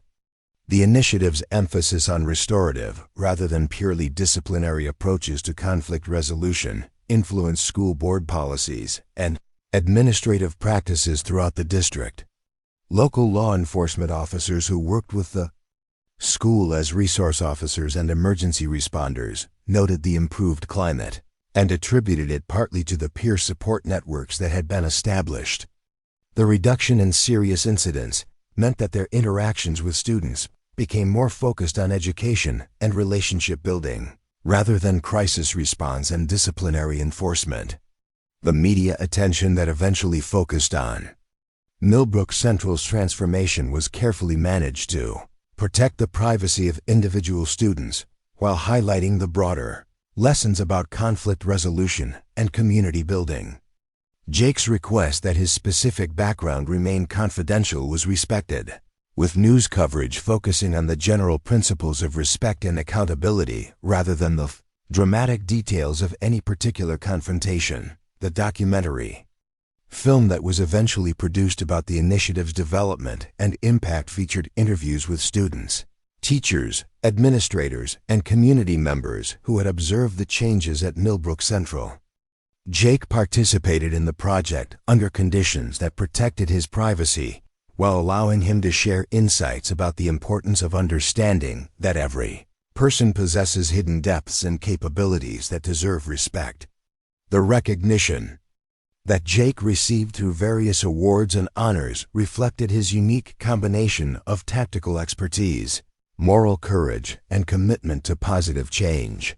The scholarship opportunities that became available to him were based not only on his academic achievements, but also on his demonstrated ability to transform conflict into opportunity for growth and learning. Robert Miller's pride in his son's handling of the situation at Millbrook Central was evident in their private conversations about the experience. The skills that Robert had taught Jake for dealing with serious threats had been successfully adapted to address the very different but equally important challenges of adolescent social dynamics. Jake's ability to use his capabilities judiciously and proportionally demonstrated the kind of mature judgment that Robert had hoped to instill through years of training and guidance. The network of relationships that Jake built during his time at Millbrook Central continued to provide support and opportunities throughout his college years and beyond. His classmates who had witnessed his transformation from quiet observer to confident leader sought his advice and perspective on challenges they encountered in their own lives. The lessons about respect, accountability, and conflict resolution that had been learned through the initiative's work proved applicable to situations far removed from high school hallways. Tyler's evolution from bully to advocate became a template for similar transformations at other schools where students and educators had heard about Millbrook Central's success. His willingness to speak honestly about his past mistakes and the process of making amends provided hope for other students who might be struggling with their own participation in harmful behaviors. Emma's leadership development through her work with the initiative prepared her for significant roles in college student government and eventually in professional organizations. focused on conflict resolution and community organizing. The skills she developed in building consensus and managing complex group dynamics proved invaluable in addressing challenges that extended far beyond the scope of high school politics. The 10th anniversary reunion of Jake's graduating class was marked by reflection on the long-term impact of the changes that had begun during their senior year. Former students who had gone on to careers in education, law enforcement, social work, and other fields that involved conflict resolution credited their experiences with the initiative as formative influences on their professional development and personal values. The ongoing legacy of Jake's decision to stand up to Tyler that October afternoon continued to influence new generations of Millbrook Central students who learned about the importance of treating others with respect and understanding. That appearances could be deceiving. The story became part of the school's oral tradition, told to incoming students as an example of how individual courage could create positive change for entire communities. The principles that had been demonstrated through Jake's handling of his confrontation with Tyler became embedded in Millbrook Central's institutional culture, influencing policies and practices that extended far beyond any single incident or individual. The understanding that conflict could be transformed into opportunity for growth and learning became a foundational element of how the school approached discipline, mediation, and community building. The quiet kid from Montana who had seemed so unremarkable during his first weeks at Millbrook Central had ultimately left a legacy that would influence thousands of students over the years that followed. His demonstration that hidden strengths could be used constructively rather than destructively, and that genuine leadership emerged from service rather than domination, became lessons that transcended the specific circumstances of high school. Social dynamics to address fundamental questions about power, responsibility, and human dignity. Years later, when Jake was establishing his own family and considering the kind of guidance he wanted to provide for his children, he would reflect on the importance of teaching young people to see beyond surface appearances and to treat everyone with the respect that comes from understanding that every person possesses unknown depths and untold capabilities.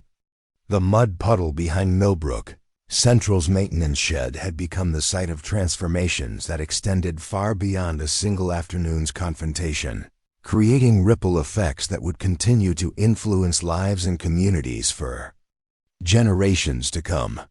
5 years after graduation, Jake Miller stood in the parking lot of Millbrook Central High School, watching a new generation of students navigate the same social dynamics that had once seemed so overwhelming and permanent. He had returned to deliver a guest lecture for the school's annual leadership conference, an event that had grown from the modest peer support programs established during his senior year into a comprehensive educational initiative that attracted participants from schools throughout the tri-state region. The changes in the physical environment were immediately apparent to anyone who had known the school during Tyler Brennan's reign of intimidation. The maintenance area where Jake had once been cornered was now home to a meditation garden created by student volunteers and maintained through an ongoing partnership between the environmental science classes and the community service organizations. The muddy construction zone had been transformed into a peaceful space where students could retreat during lunch periods or study halls, complete with benches, native plantings, and a small memorial plaque recognizing students who had contributed to positive changes in the school's culture. The administrative building displayed photographs and testimonials from graduates who had participated in the various conflict resolution and peer support programs that had evolved from the original Respect initiative. Jake's image appeared in several of the displays, though his preference for privacy had been respected through careful editing that highlighted his contributions without revealing details about his background that needed to remain confidential.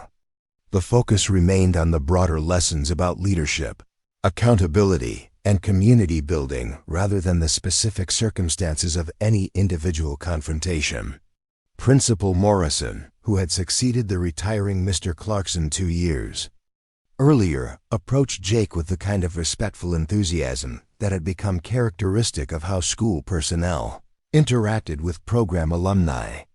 Morrison had been a vice principal at a neighboring district during Jake's senior year, but had followed the developments at Millbrook Central with professional interest and had implemented similar initiatives when she assumed her current position.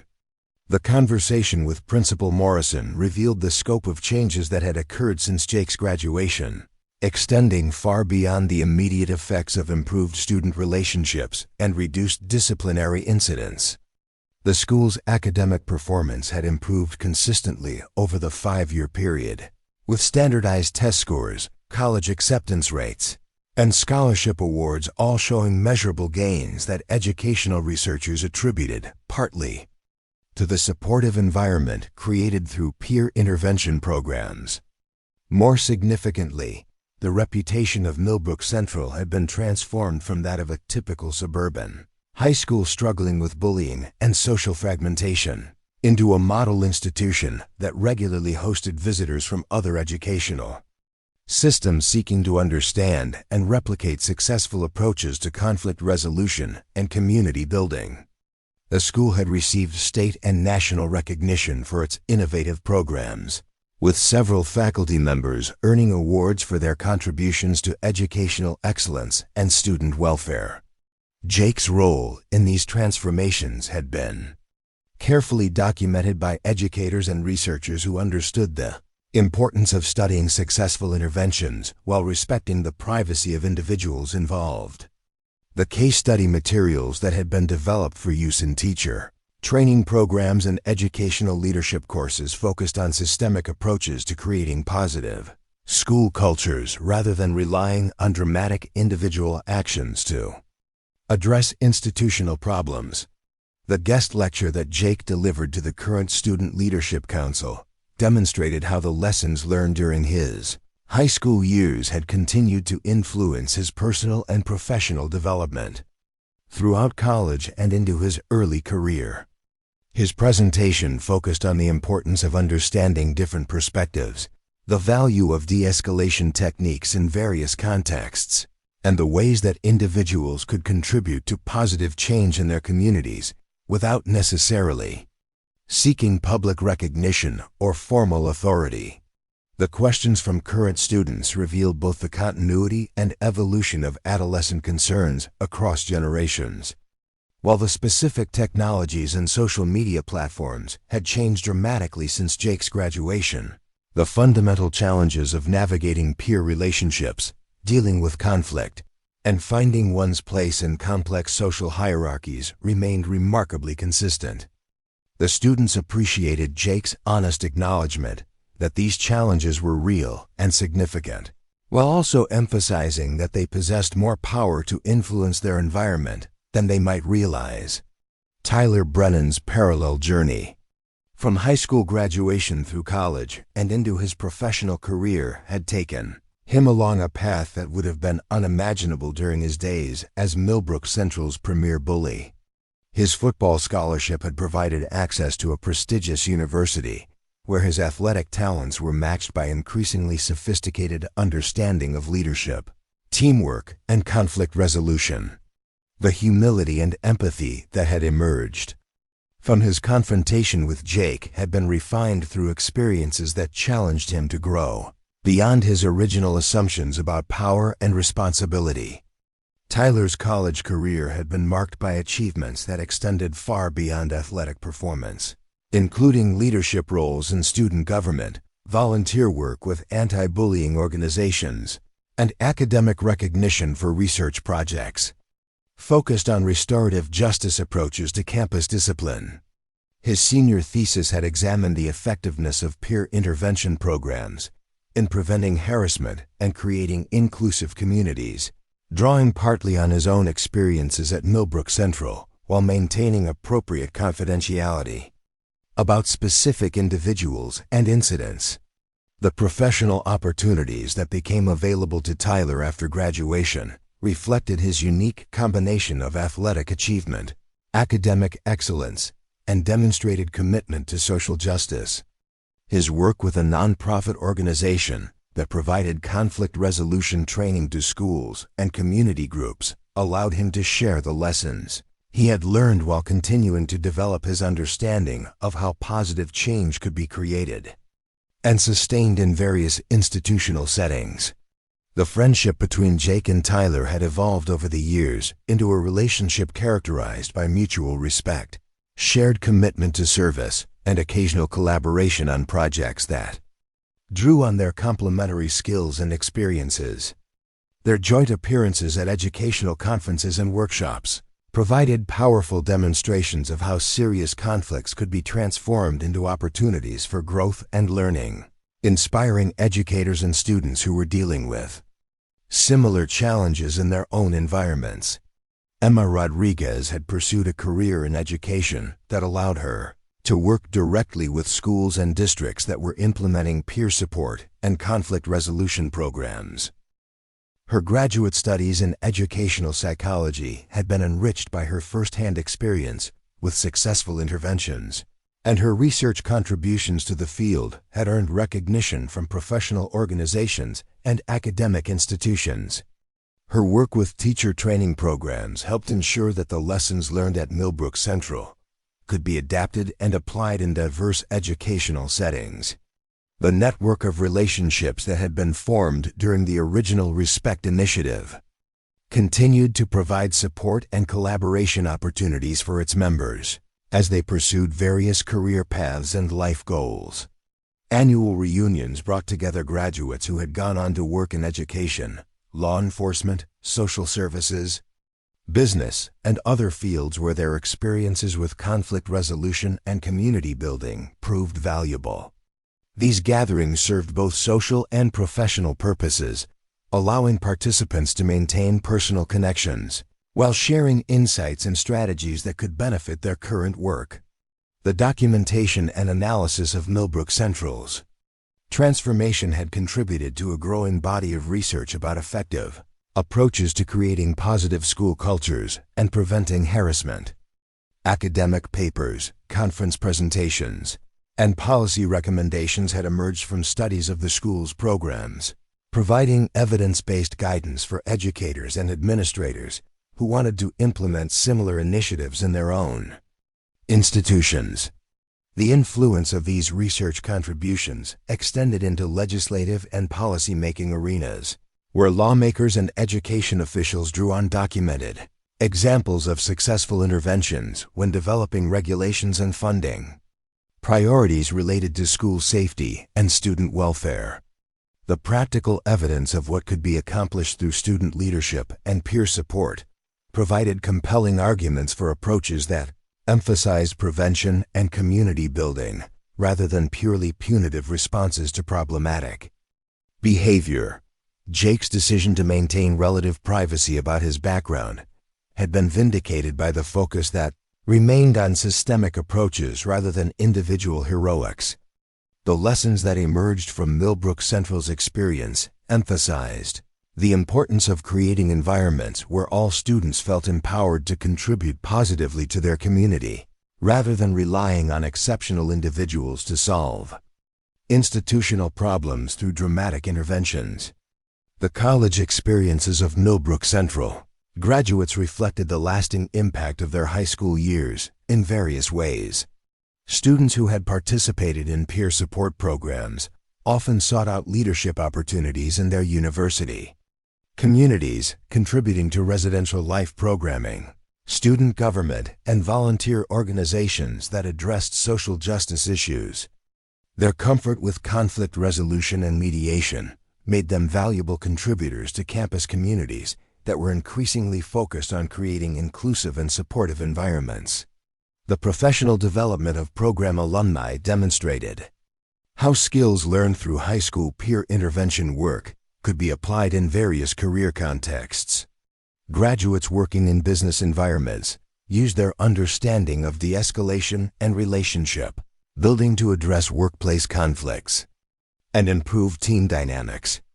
Those pursuing careers in healthcare drew on their experience with empathetic listening and supportive communication to enhance their interactions with patients and families.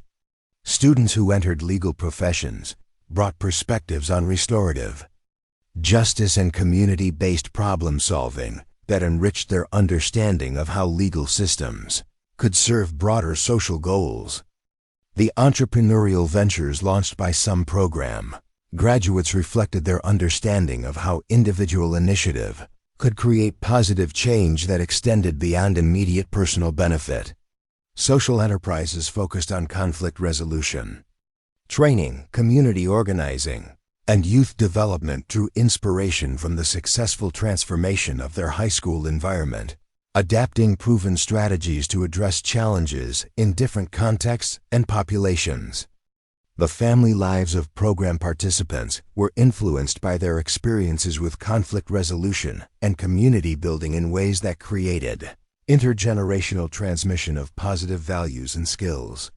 Parents who had learned about empathetic listening and collaborative problem-solving during their high school years brought these capabilities to their relationships with spouses and children, creating family environments that modeled the kind of respectful communication and mutual support that had characterized their peer intervention work. The mentorship relationships that emerged between program alumni and current students created ongoing connections that ensured continuity of institutional memory and continued innovation in approaches to peer support and conflict resolution. Recent graduates who returned to speak with current students provided contemporary perspectives on how high school experiences could influence college and career success, while also learning about new challenges and opportunities that required adaptive responses. The technological innovations that had emerged since Jake's graduation created new opportunities and challenges for peer support work, as social media platforms and digital communication tools became increasingly central to adolescent social dynamics. Current students at Millbrook Central worked with alumni and faculty members to develop approaches to online harassment and cyberbullying that drew on established principles of intervention and support while adapting to the unique characteristics of digital environments. The global recognition that Millbrook Central's programs had received led to international exchange opportunities that allowed students and educators to share their experiences with schools in other countries, while learning about different cultural approaches to conflict resolution and community building. These cross-cultural connections enriched understanding of how universal principles of respect and accountability could be expressed through diverse practices and traditions. The research collaborations that had developed between Millbrook Central and various universities created ongoing opportunities for students to participate in studies that contributed to scholarly understanding of adolescent development, social dynamics, and educational innovation. These partnerships provided valuable learning experiences for students, while generating evidence that could inform policy and practice in educational settings throughout the world. The lasting impact of Jake's quiet transformation from apparent victim to confident leader continued to influence new generations of students who learned about the importance of looking beyond surface appearances and understanding that every person possessed hidden depths and capabilities worthy of respect. The story had become part of Millbrook Central's institutional culture, shared with incoming students as an example of how individual courage could create positive change that extended far beyond any single incident or confrontation. The principles that had been demonstrated through Jake's handling of his confrontation with Tyler became foundational elements of how the school approached discipline, mediation, and community building, influencing policies and practices that created environments where all students could feel safe, supported, and empowered to contribute positively to their shared community. As Jake prepared to leave Millbrook Central after his guest lecture, he reflected on the remarkable journey that had begun with a simple decision to stand up for himself in the face of escalating harassment. The mud puddle behind the maintenance shed had indeed become the site of transformations that extended far beyond a single afternoon's confrontation, creating ripple effects that continued to influence lives and communities years after the original incident. the quiet kid from Montana who had seemed so unremarkable during his first weeks at the school, had ultimately contributed to changes that would benefit thousands of students over the decades that followed. His demonstration that hidden strengths could be used constructively rather than destructively, and that genuine leadership emerged from service rather than domination, had become lessons that transcended the specific circumstances of high school. Social dynamics to address fundamental questions about human dignity, community responsibility, and the power of individual action to create lasting positive change. The legacy would continue to evolve as new students faced their own challenges and discovered their own capabilities, supported by the understanding that they were part of a community that valued respect, accountability, and the recognition that everyone deserved to be treated with dignity, regardless of their apparent position in any social hierarchy. The transformation that had begun with one person's decision to reveal his true capabilities when absolutely necessary had become a permanent part of how an entire institution understood its mission and values. Up next, you've got two more standout stories right on your screen. If this one hit the mark, you won't want to pass these up. Just click and check them out.